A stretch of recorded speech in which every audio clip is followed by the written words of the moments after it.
Shalom Aleichem, dear friends. We're going to present an overview of the Sicha of Likutei Sichos, volume 17, about Erev Pesach. This Sicha is very Talmudic, very analytical. You might say it's a little bit of a pilpul, if you're familiar with the term, sharing some of the things that I shared in my own Chabad house class on this Sicha. This is a class for beginners who want to get a handle on how pilpul works, the various sides of the analysis. Just to point out, as I pointed out in similar such classes, that one might argue, what's the purpose of this exercise? We're going to state a Jewish law, and then we're going to try to analyze what's the thought process behind the Jewish law. Why is it so relevant? And there's two sides, and we're splitting the hair. This is Jewish law, follow it. Why is it so important? Especially that this is a law that may not be relevant to most of us. So there's a few explanations. First of all, when we understand what's behind the law, when we analyze the reasoning, that could also create a halachic legal difference, practical difference. But also beyond that, even if there isn't a difference, or this is a law that's not relevant to us personally in terms of practice, every Torah argument is God's thought process. Even if there's two sides of the argument, five sides of the arguments, if it's made by Torah sages, by Torah greats, in accordance with the Torah principles, as all the arguments clearly here are, these are all arguments of Torah, and therefore they're God's thought process. And this is considered a bona fide and actually the highest level of Torah study, which the purpose of that is not just to know laws, but to bind our minds with God. Every mitzvah is a direct personal connection with God, as he explains in Tanya chapter 23. However, Torah study is the greatest connection. Most mitzvahs is almost like giving a hug to God because you're physically doing the act. In Torah study, it's intimacy, it's total oneness because your mind merges with that of the divine. And this is true in any Torah study, and especially in the analysis, in Talmudic Torah study, which is why this is considered the highest level of Torah study. It's what is most of the time is spent by yeshiva boys in a yeshiva studying things often that are not practically relevant now or may never be in their lifetimes. However, what's very relevant to them and to us is to understand how Torah thinks, which really means how God thinks. And even if it's 2 sages, 5 sages, 10 sages, all these different nuanced thought processes are God's thought processes. And by exercising our minds and trying to wrap our heads around them, we are connecting with Hashem in the greatest way. So just want to put that out there because this Sicha is going to do some of that brain exercise. The Sicha is about the fast of Erev Pesach. We know the firstborn males are supposed to fast on Erev Pesach to thank God that they were spared while the Egyptian counterparts were killed. Customarily today, we try not to fast because I guess it's not so comfortable to fast Erev Pesach. You can come into Pesach, you're not going to feel good, and you won't really enjoy the Seder, which is a mitzvah.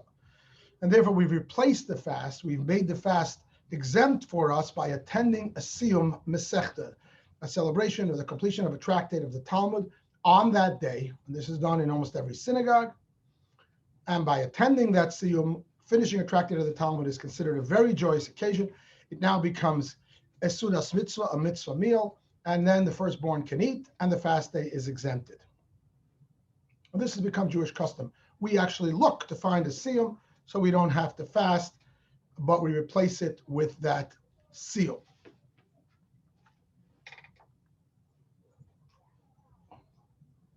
Now, what's interesting is, what happens when Erev Pesach is Shabbos, which is the case this year?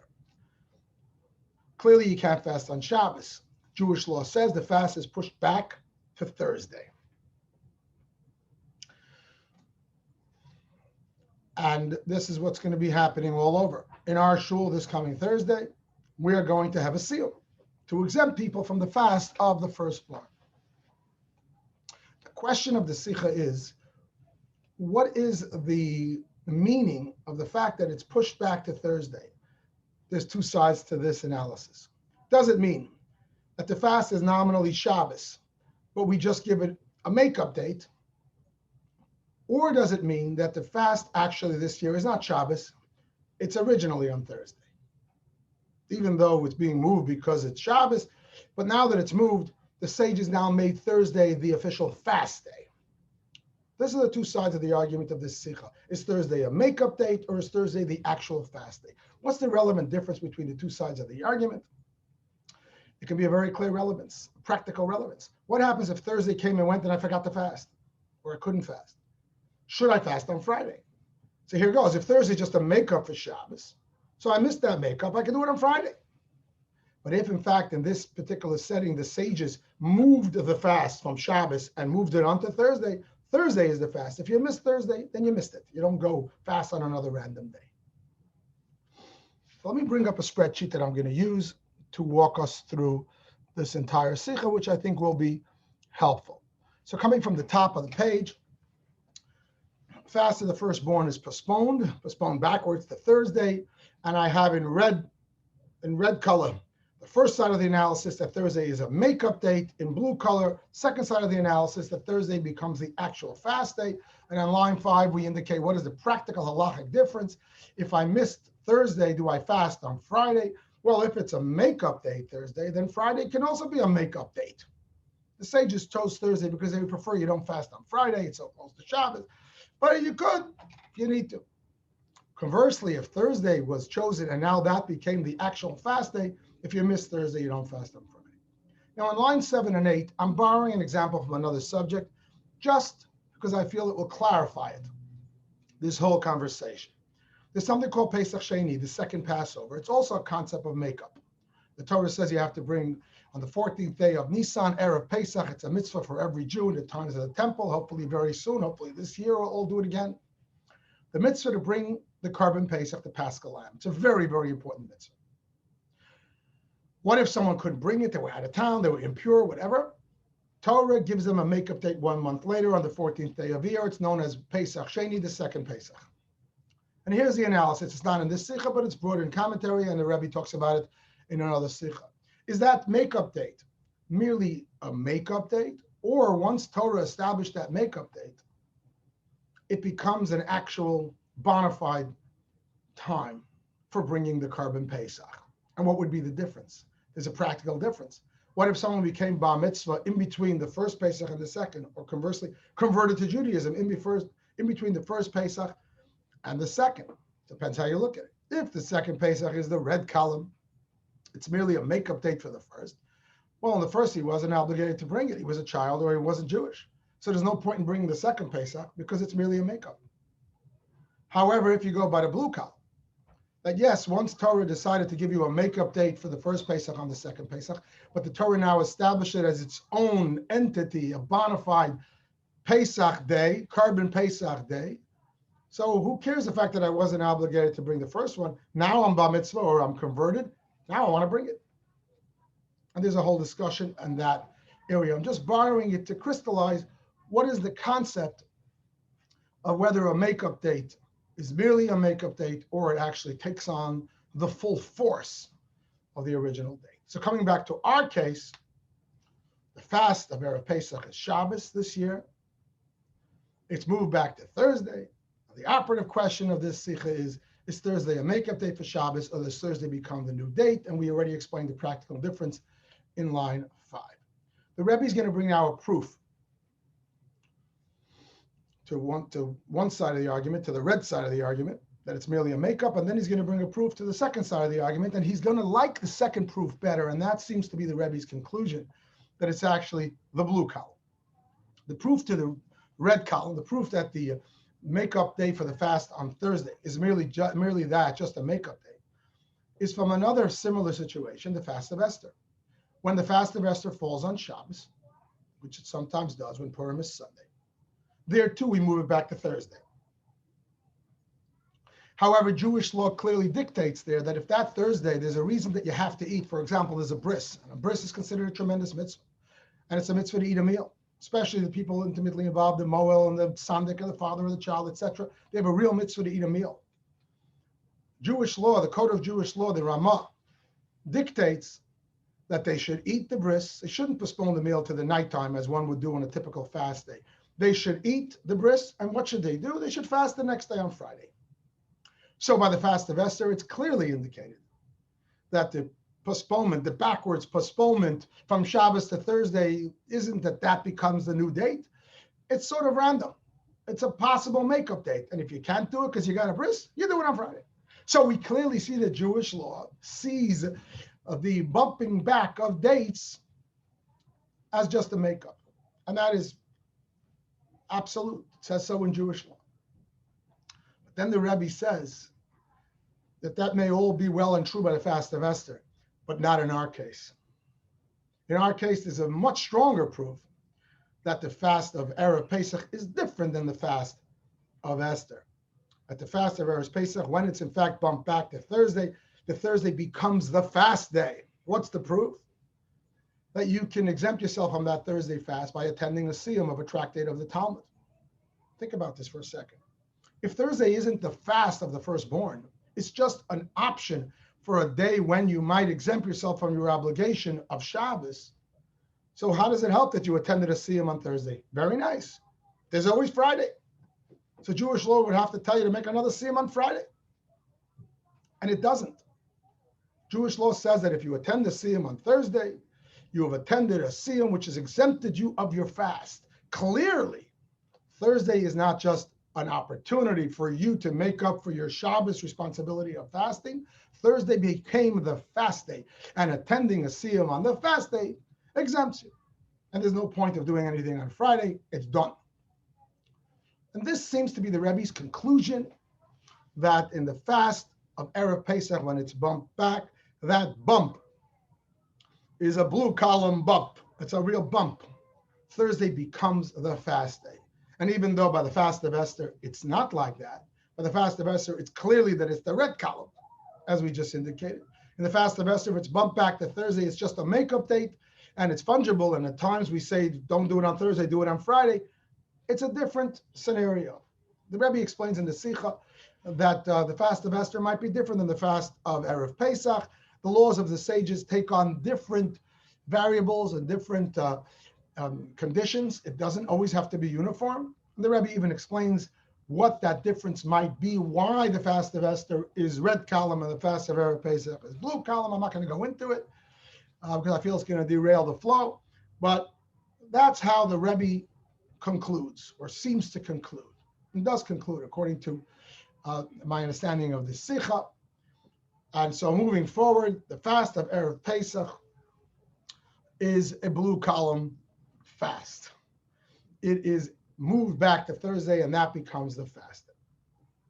And the Sicha continues now in a very fascinating pilpul. But before I do that, I want to, in line 18, just to share a lesson. I always try to find a lesson from my class in the Chabad of Port Washington, where I prepared this share for. We have a nice group of people that gets together on Zoom every week, and they always want to know, what's the lesson? In this Sicha, very often the Rebbe spells out the lesson. In this Sicha, the Rebbe doesn't. However, I'm borrowing the lesson from the Sicha regarding Pesach Sheni. And that may be that, like we're saying here in this instance, that when we bump back the fast to a makeup date, that makeup date isn't merely a makeup date. It's actually a bona fide date. It becomes the real thing. The lesson would be the power of teshuvah, which is a big Jewish concept, a big Hasidic concept, and certainly one of the Rebbe's pet themes, that teshuvah retroactively corrects all the past. And therefore, if I decided midlife to do teshuvah, I'm 40, I'm 50, I'm 60, I'm 70, it doesn't matter. And for example, I never kept Shabbos, God forbid. Now I start keeping Shabbos. It's not like I missed all those Shabbos. If I truly do teshuvah and I make a firm commitment that from hence onward, bis 120 years that God gives me, I'm going to keep Shabbos. All my past Shabbos are retroactively kept. The same thing is with mikveh, with kosher, with everything. In fact, it even says about mikveh that a woman goes to the mikveh later in life, it's retroactive, and all her children that were born earlier in life, it's as if they were conceived in the purity of mikveh. How can that happen? I don't know. That's the power of tshuva. Somehow tshuva brings out deeper strengths of the neshama. We have to dig very deep to do tshuva. And God loves teshuvah. It's extremely powerful in God's eyes. Bottom line is, tshuva retroactive fixes the past. And in connection with this context of this conversation, the makeup date is not a makeup date. It's the actual date. The makeup tshuva later in life is not a makeup. It's the actual, like you never missed it. So that's just a sweet lesson that I want to put in. Again, it's not from this Sicha, but it is from another Sicha. So we could stop right here. And if you prefer, you can stop right here, and you have basically the flow of the Sicha, the red side, the blue side, and the Rebbe's conclusion. While by the fast of Esther, it's in the red. By the fast of Erev Pesach, it's in the blue. This is line 16, and this is wonderful. However, the next part of the Sicha becomes even more interesting if you would like to go further. So let me scroll down further. The Rebbe is now going to bring a second proof to the blue column, to the fact that the fast of Erev Pesach is actually on Thursday. He's going to bring a second very powerful proof, by virtue of which it becomes much sweeter to go with the conclusion that we've already concluded, that it's the blue column. However, then the Rebbe is going to give reverse arguments to it, which is going to help us explain how come in the fast of Esther and in other places in Judaism, it's clearly the red column. But first, the Rebbe's argument, line 23, the second proof to side 2, to the blue, that it's actually, the makeup date has actually become the new fast. The scenario is this. Again, it's this year's calendar. This coming Shabbos is Erev Pesach. Imagine a young man had his bar mitzvah that day, and he's a firstborn. His bar mitzvah is Shabbos. Now, what is he going to do to exempt himself from the fast? So you're going to say, well, like everybody else, he's going to fast on Thursday. But here's where it gets interesting. On Thursday, he's not a bar mitzvah boy. On Thursday, he's not a person who's obligated in mitzvahs. On Shabbos, he is. It's only a 2-day difference, but it's a huge difference. Pre-bar mitzvah, he has 0 obligations for mitzvahs. It's just educational or optional. The day he becomes bar mitzvah, he has the obligation of a full adult. So on Thursday, he's fasting as a child to exempt himself for an obligation that he'll have on Shabbos as an adult. It doesn't work. A child cannot exempt an adult of a mitzvah, just like a child can't read the Megillah for an adult. Because a child doesn't have an obligation, the adult does.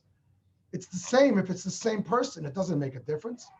So when he's Thursday and he's fasting as a child for his adulthood responsibility on Shabbos, it's not going to work. Says the Rebbe, and then you might say, well, let his father fast for him, like his father fasted all the years before his bar mitzvah. A father fasts for a child who's a firstborn. So this year he's still a child on Thursday. Let his father fast for him like he did for the past 11 years of his life, 12 years of his life.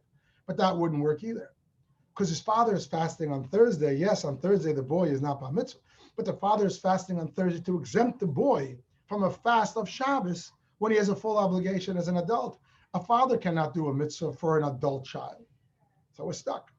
If we say red column, we're stuck.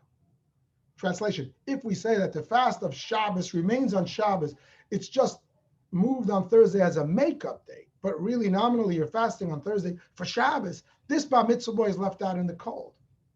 He can't fast for Shabbos because he's a child fasting for his adult state. His father can't fast for him on Thursday because his father is fasting for him as a child, but he's really fasting to exempt him from an obligation in adulthood. He's going to be left out. He's just not going to have any way of fulfilling this fast. However, if you say it's blue column, that this year the sages actually moved the fast from Shabbos to Thursday, and Thursday is now the fast day. So then it's very simple. He's a child, and his father will fast for him like he did for the past 12 years. The fast is not on Shabbos. The fast is on Thursday. And therefore, says the Rebbe, there's a very strong additional argument to say the conclusion that we said, that the moving back of the fast is an actual reassignment of the date from Shabbos to Thursday. And this way, we're not leaving that boy out in the cold, as we said here in line 23.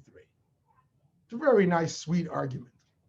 However, the Rebbe is now going to go backwards and reverse it. The Rebbe is going to say, and I don't think he's changing his conclusion vis-a-vis Erev Pesach, but he's saying this thought process, which seems so sweet, how can we leave the kid out in the cold? And it's got to be that it's the blue, because otherwise he's stuck, he's in limbo. He can't do it, and his father can't do it. You can't do something in childhood for adulthood. Says the Rabbi, in the end, the argument can't be the conclusion of Torah, because we have other cases when it's clear. It's clearly red column. And what are you going to do there? The case that we mentioned earlier in the Sicha. We clearly concluded earlier in the Sicha that the fast of Esther, when moved back from Shabbos to Thursday, is clearly a makeup date, as you might remember, because it's fungible, and then you can do it on Friday if you need to. So in the fast of Esther, Jewish law clearly states that it's only a makeup. It's blue, it's red column. What happens if the kid is bar mitzvah on that Shabbos of the fast of Esther? What's he going to do with that Thursday? He's got the same problem. His father can't fast for him, and he can't fast for himself. And clearly, Jewish law says that it is a makeup date. It's a red column situation. So there's something wrong. The Rebbe's argument is very sweet in line 23, but in line 26, the Rebbe says if that argument was absolutely true, then it would create an issue for the way we would understand the fast of Esther, which is clearly a makeup date. And clearly, there's got to be a way for that kid to observe that fast. It's not rational to say that for the first 12 years of his life, he did it. How did he do it? That suddenly this kid, that somebody is left out of the fast of Esther, it doesn't make sense that he's left out. And therefore, there's got to be an answer to this scenario, even if you go with red column. And in 29, the Rebbe says there are other examples, and he cites a few. I'm going to cite one.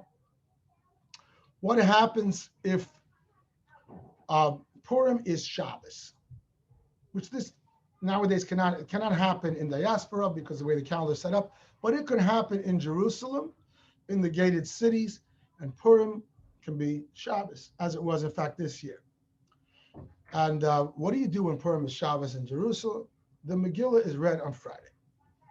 That's Jewish law. So now what do you do in this scenario, says the Rebbe? The bar mitzvah boy is bar mitzvah that Shabbos. It's the Shabbos of Purim. The Megillah is read the day prior. How does he fulfill his obligation? If you go with the theory that anytime something is bumped back, it must be that the new date is the actual date. Because otherwise you're left out in limbo.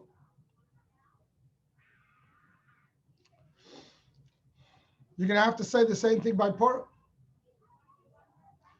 He can't read, if Purim is Shabbos and he's bar mitzvah on Shabbos, and now Friday he's going to read his Megillah. He's a child exempting himself from an adult responsibility.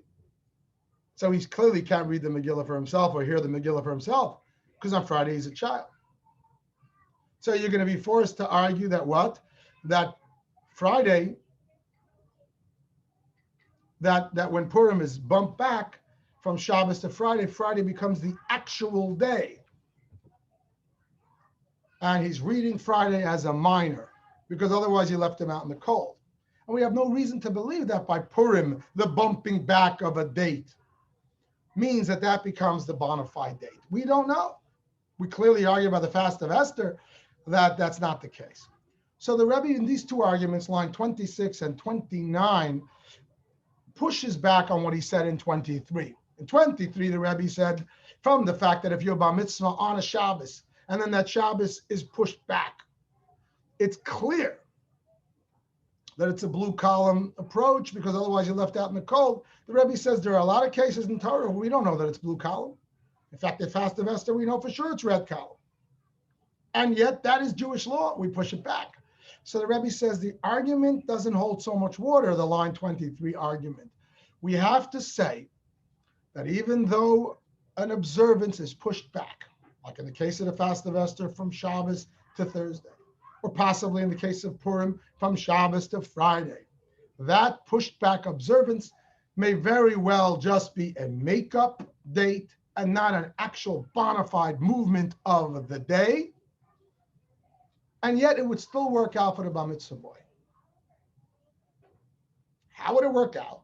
So here's where the Rebbe comes up with a chiddush, with an innovative thought to respond to that. How will it work out? Let's zero in on the example of Purim. Shabbos was Purim, and he reads the Megillah on Friday. And we said, what do you mean? He's a child. How can he read the Megillah or hear the Megillah as a child to exempt himself from a Shabbos obligation? And let's go with the argument that the pushed back Purim is merely a makeup date. It's a red column situation, which it may very well be. Rabbi discussed in the footnotes if it is or it isn't, but it may very well be. So how is that boy reading the Megillah on Friday to exempt his Shabbos obligation when Friday he's a minor and Shabbos he's bar mitzvah? How can a minor exempt the obligation of a bar mitzvah boy, of an adult? The Rebbe innovates the following fashion. The Rebbe innovates is a discussion in other sichos. What's the obligation of a mitzvah on a child? If you're a child, nominally, you don't have any obligations. There might be an obligation on the parents to educate you, but the child himself has no obligations until they become 13 years old or 12 years old for a girl. And suddenly, boom, presto, they have all the obligations of mitzvahs. But the Rebbe argues in other sichos that that's not entirely true. That while the actual obligation doesn't hit until they become bar or bat mitzvah, but if there's mitzvahs they need to know immediately upon reaching that age, they clearly have an obligation to learn about it and be ready to perform it when that moment comes. Because if not, they're negligent. They knew the day's coming. It's not a surprise. They're looking at the calendar. They're preparing for their big party day. So being that they know the day's coming, clearly they have to make preparations. And if they just show up on that day and say, oops, I'm bar mitzvah, I don't have tefillin, I don't know how to put on tefillin, I don't know how to read the Torah that I need to do for my bar mitzvah, the tefillin, that is negligence. So therefore, you must say that even before 13 years old, the child has an adult-like obligation to be prepared for adult-level responsibility. This is similar to the concept of machshirei mitzvah, preparation for a mitzvah. A mitzvah that has a certain time, which means before that time, there's no obligation. Take an example, Sukkot. The mitzvah to sit in the sukkah begins at nightfall on Sukkot. The day before, there's no mitzvah obligation of Sukkot. But can someone ignore the fact that Sukkot is coming and not bother to build a sukkah? And someone says, are you building the sukkah? I was going to say, what do you mean? It's not Sukkot yet. I don't have any obligation to build a sukkah. It's not Sukkot. The sukkah's mitzvah starts tonight at nightfall. And the answer is you're an idiot. Of course, the mitzvah of sukkah starts tonight, but every mitzvah that requires preparation, clearly the preparation is part and parcel of the mitzvah because the mitzvah won't happen without the preparation. And therefore, you must go before sukkah and arrange your sukkah, even though there's no sukkah mitzvah on the day before or the week before Sukkot. There's no such mitzvah. It's true, but there's a pending mitzvah. And a pending mitzvah, by definition, requires preparation, and that preparation is a mitzvah. It's not optional. It's a must, because without that, the mitzvah won't happen. And therefore, it's sort of that the mitzvah extends itself back in time in order for it to be able to happen when Sukkot comes. Similarly, says the Rebbe, a fascinating thought, that the bar mitzvah boy or girl is obligated to do mitzvahs or learn how to do mitzvahs before their bar mitzvah, in time for their bar mitzvah. They must know and be practicing how to do it, because otherwise they can't do the mitzvah. The Rebbe applies it to this situation. That if there is, for example, my bar mitzvah Shabbos Purim, today is Friday Purim, and I'm reading the Megillah. And why am I reading the Megillah? To exempt myself of my obligation of tomorrow. And we ask, how could the child do it for adult, even though it's the same person? And the answer is that the child is doing it as a pre-adult. The child is doing the preparation for tomorrow's mitzvah, which is an absolute obligation. And tomorrow's mitzvah will not happen without today's preparation. In this case of Purim, when it's bumped back, today's preparation is actually reading the Megillah on Friday, so that tomorrow when I get to Shabbos and the obligation hits, I will have done it. It's a fascinating, innovative, creative approach which solves the dilemma of line 33, of line 29. It solves the dilemma that whenever Torah, Jewish law, pushes back an obligation, and in cases where it's not blue column, it's not always blue column, as we said in the Fast of Esther, it's clearly red column. In other cases, it may also be red column. We don't know. We don't have to resolve that all areas of Torah are the same way as the Rebbe resolved for Erev Pesach, as the Rebbe concluded for Erev Pesach. We don't know how it is in other cases of Jewish law. And we don't need to force ourselves to make all areas of Jewish law align with that, because we're not leaving the kid out in the cold. How? With the Rebbe's innovative chidush approach that, yes, the boy should read the Megillah on that Friday as a pre-adult, let's call it. Or in the case of the fast of Esther, he should fast on Thursday for a fast that he'll be obligated for on Shabbos, and he's fasting as an adult. The same way he's preparing his sukkah before Sukkot. He must fast on Thursday so that come Shabbos and he has the obligation, he will have done it. And here too, there's a sweet lesson, one might say, even though the Sicha doesn't spell it out, but it's spelled out in other Sichos. The Rabbi emphasizes tremendously the importance of preparation of a mitzvah, that it's part of a mitzvah. A, to bring out, obviously, that you have to prepare for a mitzvah. But B, if you think about it by extension, if preparing for a mitzvah is also holy and also a divine act, then one might say all of our daily activities, if they're done l'shem shamayim, for the sake of heaven, and even going about our business, making a living, taking care of our health, even our hobbies, if they're there for a purpose of calming our minds so that we can be the best that we can be in order to do mitzvahs, by extension, every part of our lives can be sort of a mitzvah preparation.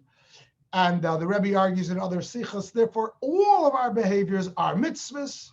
This is a big theme. This is a Rambam theme, really. But the Rebbe brings it home, Chassidus brings it home in a big way, that everything that you do is for the sake of heaven, but even more so, it's directly related to a mitzvah, because the mitzvahs in life require that we make a living, require that we have our health, require that we have our wits about us. So all of those things are now mitzvahs because they're mitzvah preps, as per this argument. And by extension, the collective Jewish people, even though we're only going to do mitzvahs properly and completely, when Mashiach comes, all the mitzvahs that we do in exile are preparation for that. And therefore, in a sense, we're already living Mashiach, we're already living that perfect era, because we're living with the anticipation and with the intention that our mitzvahs should bring it about. And therefore, we're actually living the mitzvahs in perfection as a preparation. Okay, have a great Pesach, and thank you.